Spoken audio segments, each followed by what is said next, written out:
first movie review of 2026, and we are talking all things Bone Temple. So there's going to be a lot of cock talk, there's going to be a lot of zombie talk, and there's going to be a lot of poly smack in this episode. Welcome to the With Mates podcast, and welcome to Bone Temple non-spoiler review.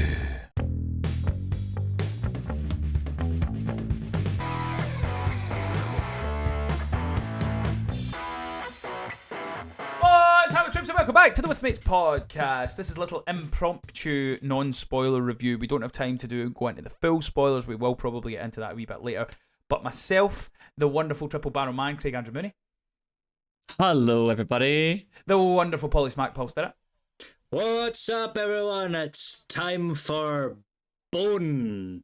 Temple. Bone? No, not boning. No. Nope, that's... Bone. That's the after. That's With Mates after dark. That one. Yeah. So myself. When we really get into the zombie cocks, then Myself. Yeah. Join our myself, Patreon. Paul. Yeah, exactly. Join Patreon. Myself, Paul, and Craig have all seen 28 years later, Bone Temple. So we wanted to jump on, just do a quick non-spoiler review, give our thoughts on what we thought of the movie, whether we liked it, disliked it, all that good stuff. We won't be spoiling any of the movie. We won't be giving away anything. This is just going to be a wee short review, just so you guys and gals and NBs know exactly what is coming out in the cinema just now. So, lads, first question, did we enjoy it? Let me know.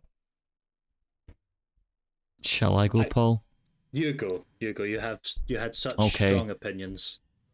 I did have strong opinions. So me and Paul literally just watched this film. We've just come in from the cinema, after seeing it tonight. So we had a kind of brief 5-minute chat after the film ended, and I really want to get my thoughts out on this because I'm so conflicted on this film. So this is a very, very well made film.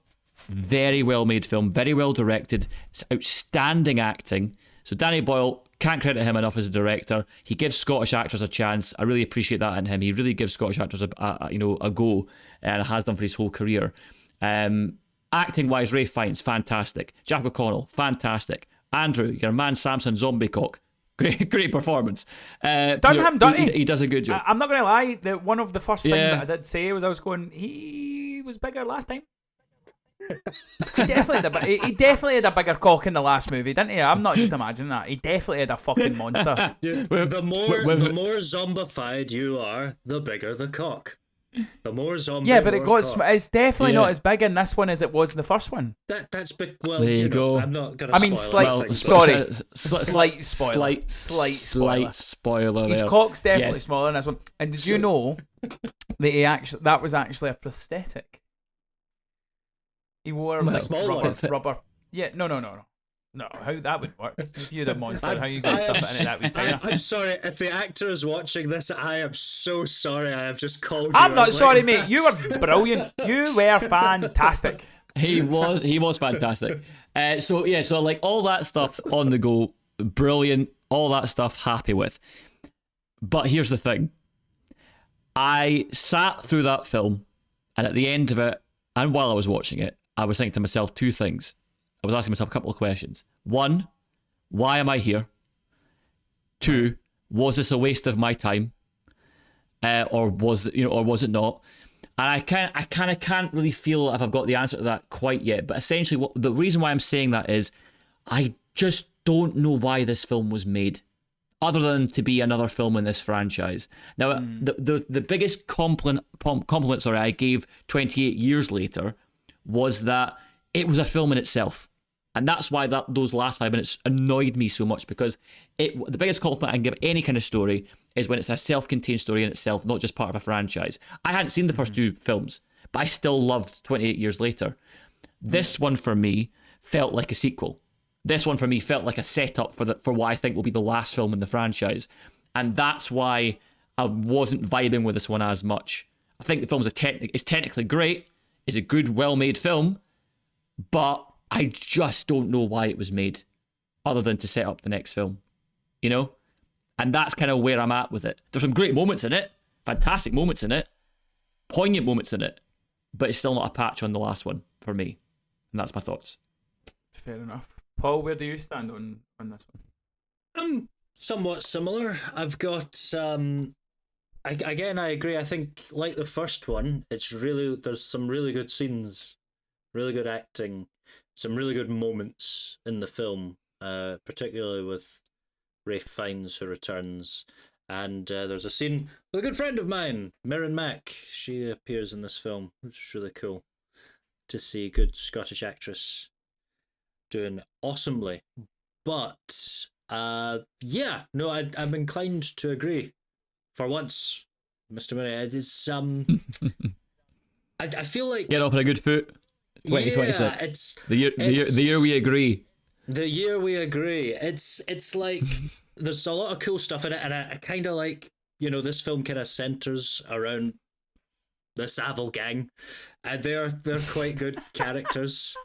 You know, could call them the Jimmies, because that's The their Jimmies. actual name. But yeah, the Savile gang. We know what it is. But Yeah, but it's just, I feel like there was a better I think they were setting up something in the first one, and they've slightly deviated from it in a way to kind of tell this story about this particular gang that I feel like could have added to a bigger story, but instead it's again, it's kind of this more contained thing, and we're kind of going back to a place we've already been to in the first one, and yet the title of the film is about this place and all that. So it's just a bit, there's some cool stuff in it, but yeah, I'm a bit conflicted on it, is what I would say. To me, I kind of get what you are saying.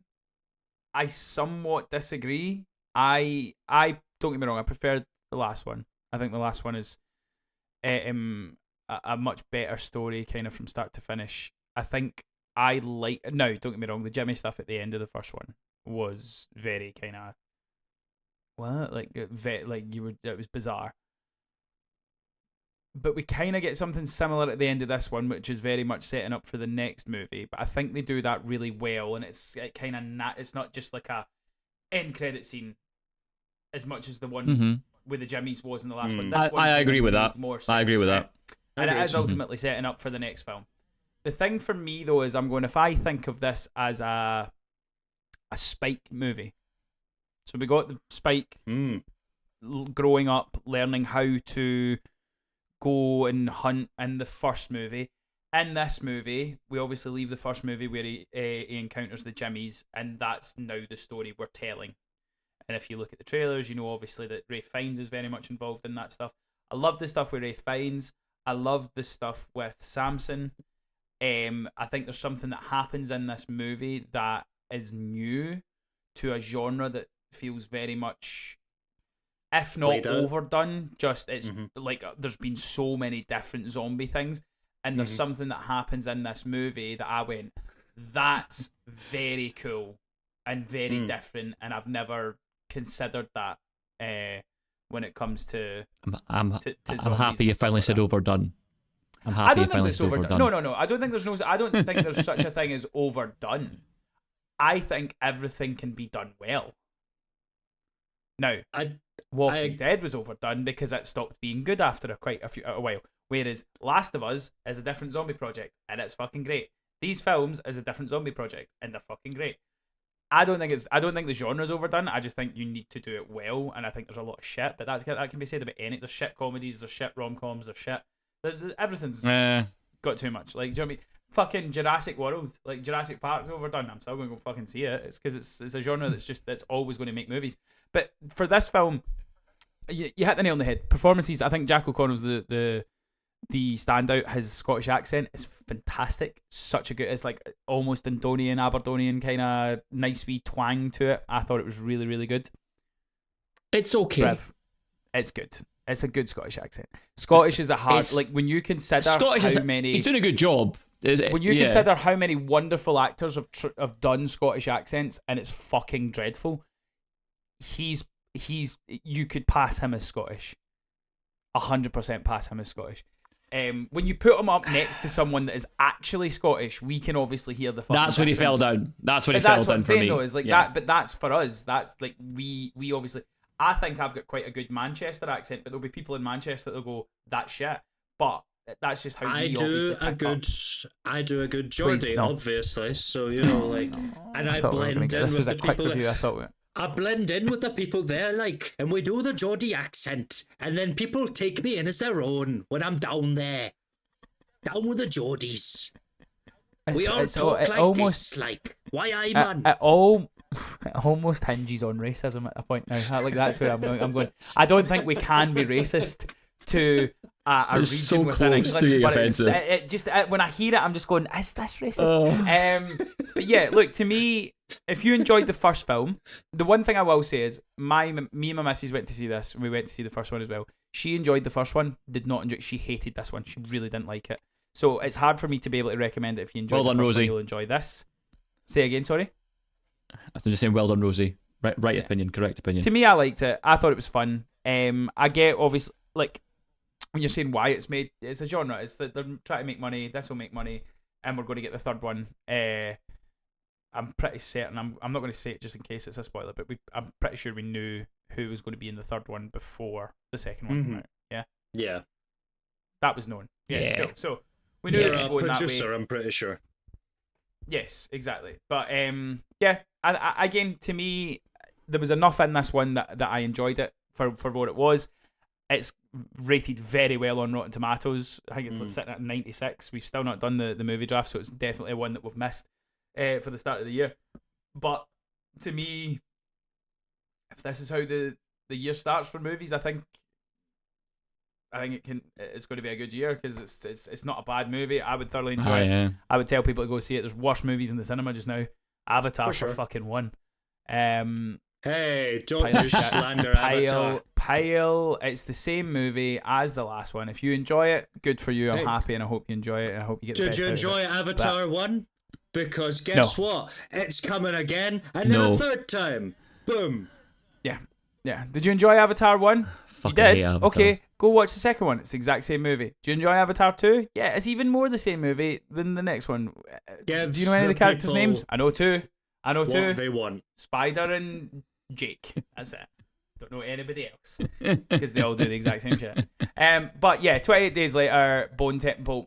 I would recommend you go to the cinema. I'm going to give it an 8 out of 10. 8 out of 10. I think it's good. The performances for me carry this movie, and I really like 100%. I like this. I like the story. Right, I realised as well. One thing I will say is if you do not like gore, maybe give it a miss. There was some.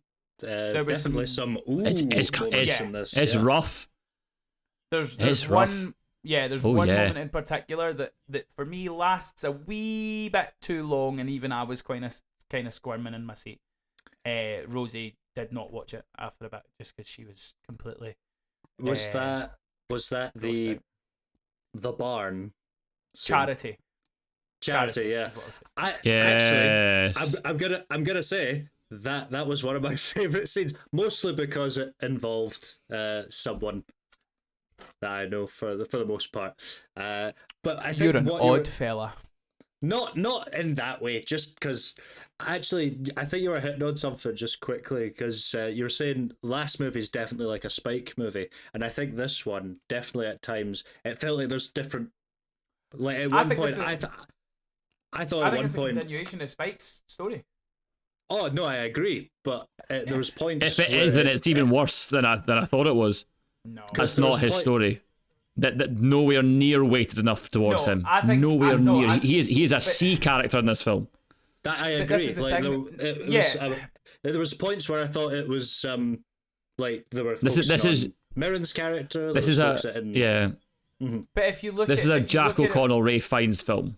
No, but if it's you, those two characters. Yeah, but this is what I'm saying though, right? That if you look at from a linear point of view, the first one is mainly between Spike and his mum. This one and Dad, it kind of focuses on the relationship or the goings on, the events that surround Ray Fiennes. You insert this group of Jimmies that Spike is kind of trying to survive through. I'm trying to say this without spoiling stuff. And I think ultimately, if you look at this as a trilogy, it will be a Spike trilogy, regardless of what happens in the first movie, the second movie. I think from start to finish, like it's the same way as like if you look at any kind of trilogy, if you look at look at Lord of the Rings. It's Frodo's story, but there's a lot more interesting stuff going on with like Aragorn and Legolas, and then you've got the fucking tree people, and like there's stories going on kind of throughout. But you would go, that's Frodo's story. For me, think this is. Go on. Let me hear it. Do you think the whole bit with the Ents is more interesting than Frodo's story? No, like, I'm just saying that there's other. Are you having stuff. A giraffe? No, I'm saying there's other stuff going on. That was just something that popped into my head. You've got you've got Pippin with the bad king, and you've got. I'm sorry. There's lots going on in Lord of the Rings. I'm reporting you to Joseph. I'm writing that down. Hang on. Reporting me to Joseph. Get Greg in. Yeah, get Greg in. If you've seen 28 Years Later Bone Temple, make sure to get in the comment section. Give us what score you give it out of 10. Please don't spoil it for anyone else. It's still very newly released, and we don't want to do spoilers and stuff like that. But give us your score. Did you enjoy it? Who was your favourite parts? Did you think Jack O'Connor's accent was any good? You give it a 6. Paul, what are you giving it? 6 out of 10? That seems quite harsh. I would be inclined to give it a 7, maybe a 7.5. So there we go. We're between 6 and 8. So let's say the Withmate score is about a 7 out of 10. So yeah, to me that's a great film. Let us know in the comment section if you've seen it, if you're going to go see it, and what are the movies you are looking forward to, and what do you like this quick form 10-15 minute non-spoiler review, and then us to later on do a full in-depth full spoiler review. Let us know what kind of format you like, and we will try and kind of focus our videos onto what you guys are looking forward to. But that's all for this week. Make sure you are following us at WithMatesPod on all social media channels. Our social media handles will be in the description if you want to follow us. But hit subscribe, get in the chat. We'll see you next time. Let's on the Menji.